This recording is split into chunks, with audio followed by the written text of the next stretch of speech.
Welcome to the banker lamp. Please enjoy the video. You begin by locating the blossom center and the 6 petal slots around it. This is your anchor. Next, scan for fixed tiles and active colors so you know which petals can accept matches. Make 2 to 3 deliberate opening moves that create space and set up cascades. These early choices steer the whole board. As you do this, keep an eye on emerging chains and avoid isolating high-value tiles. Once done, you'll have created reliable pathways to expand the blossom. You now shift into building stronger chains across petals. Target petals that already have 2 or more adjacent matching tiles and extend them toward the center.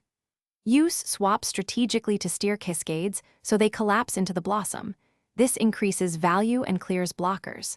Make moves that preserve alternative matches rather than forcing one path, because flexibility lets you respond to random fills.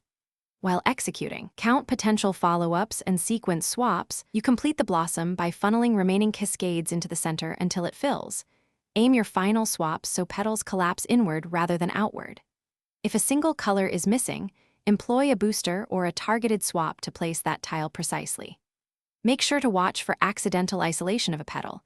If things go wrong, undo or reverse your last 2 moves to restore flexibility, and then rebuild with softer, safer swaps to avoid repeating the same dead end.